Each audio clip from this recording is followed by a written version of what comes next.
बोलो विष्णु भगवान की जय। बोलो पुरुषोत्तम मास की जय। हमने पुरुषोत्तम मास के महात्म्य की कथा का 8वां अध्याय कल तक पढ़ा था, सुना था।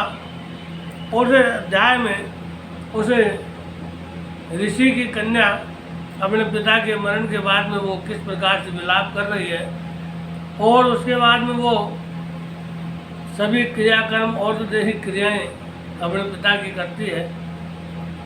उसके बाद जो सूत जी ने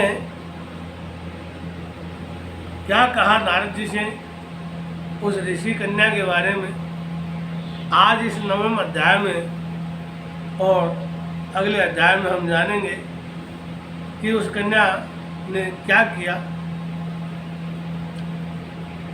मेरे YouTube चैनल को लाइक, शेयर और सब्सक्राइब अवश्य कीजिए। सब्सक्राइब करने से मोटिवेशन हमें भी मिलता है और भगवान का आशीर्वाद आप सभी को मिलता है। सूत जी कहने लगे कि इसके बाद नारद जी बड़े ही अचंभे से विस्मय युक्त होकर के मेधावी ऋषि की कन्या का वृत्तांत पूछने लगे। नारद जी ने पूछा कि हे प्रभु, फिर उस ऋषि कन्या ने वन में क्या किया? क्या किसी ऋषि ने उसके साथ विवाह किया?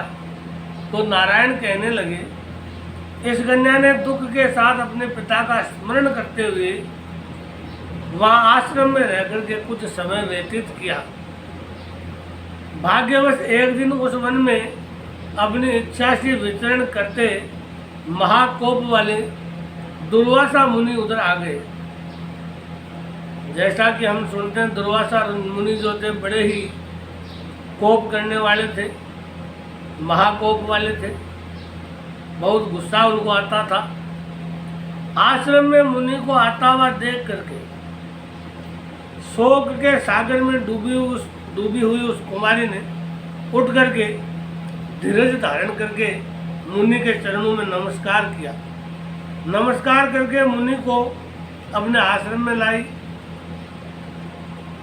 अर्घ्य दिया, पाद्य और वन के नाना प्रकार के फलों से आदर करके मुनि का पूजन किया।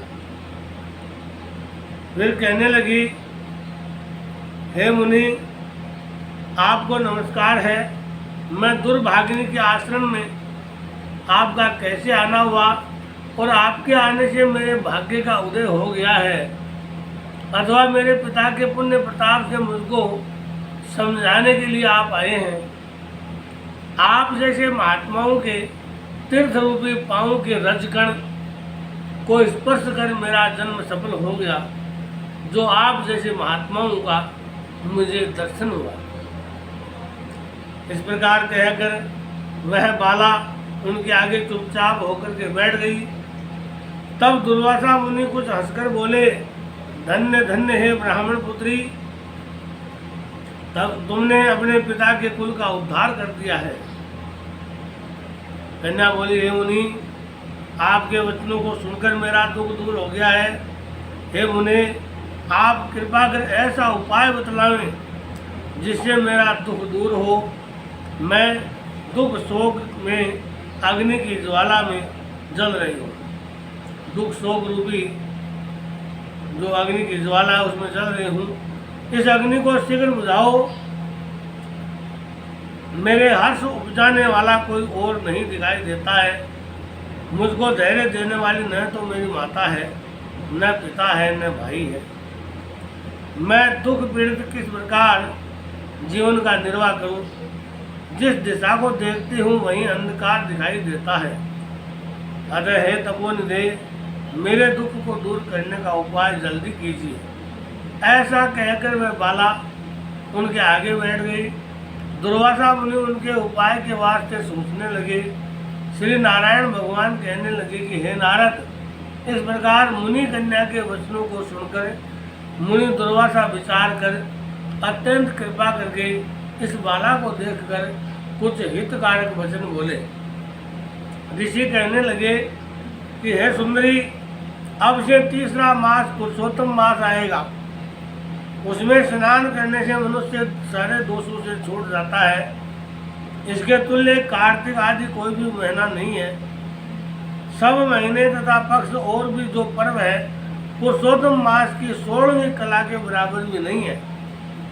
12,000 वर्ष गंगा में स्नान करने से जो फल मिलता है और सिंह की बृहस्पति में गोदावरी गंगा में स्नान करने से जो फल मिलता है वही फल कहीं भी पुरुषोत्तम मास में एक बार स्नान करने से प्राप्त हो जाता है।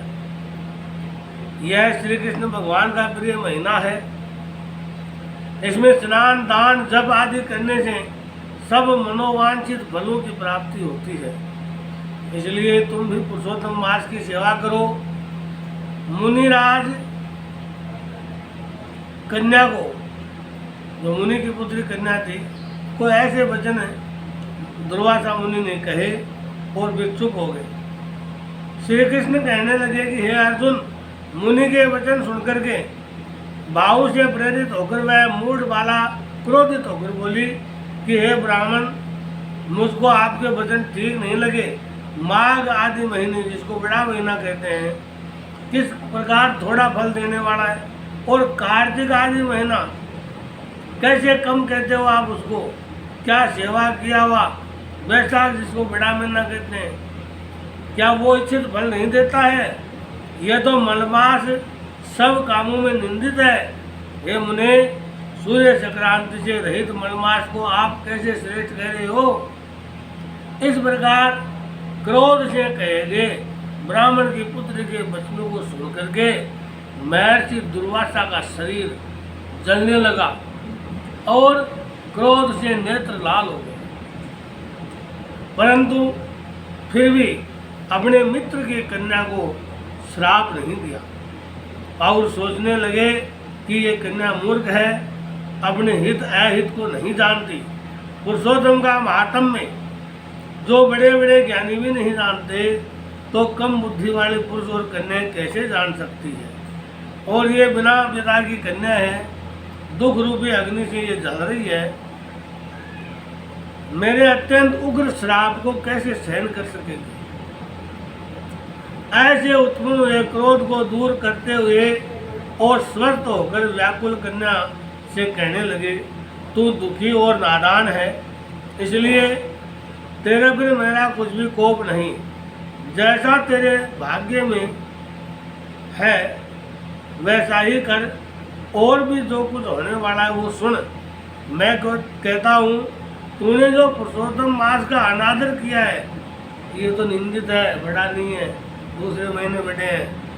उसका फल इस जन्म में नहीं तो अगले जन्म में तो अवश्य ही मिलना है, क्योंकि तेरा पिता मेरा परम मित्र था। इसलिए तुझको श्राप नहीं देता हूँ कि तुम बालिका है और अपने शुभ तथा अशुभ के बारे में नहीं पहचानती है। तेरा कल्याण हो, मैं तो नारायण की सेवा में जाता हूँ। ऐसा कह करके दुर्वासा ऋषि वहाँ से चले जाते हैं।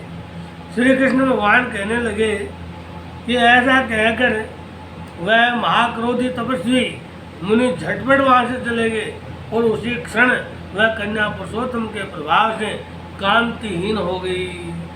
शरीर उसका कांतिहीन हो गया, कुरूप हो गई और अपने मन में विचार करने लगी कि तत्काल फल देने वाले पार्वती पति श्री शंकर की आराधना करूंगी। ऐसा निश्चय करके अपने आश्रम में जाकर के कठिन तपस्या करने की इच्छा करने लगी। सूत जी कहने लगे कि वह बाला प्रबल मुनि के वचनों को निंदित कर तथा बहुत बल वाले विष्णु और सावित्री पति ब्रह्मा को छोड़कर अपने वन के आश्रम में केवल शंकर भगवान की सेवा करने में तल्लीन हो गई। बोलो विष्णु भगवान की जय। ओम मंगलम भगवान विष्णु मंगलम गरुड़ध्वजा है, मंगलम पुंडरीकाक्षो मंगलायतनो हरि। मेरे यूट्यूब चैनल को लाइक शेयर और सब्सक्राइब अवश्य कीजिए। धन्यवाद। ओम नमो भगवते वासुदेवाय।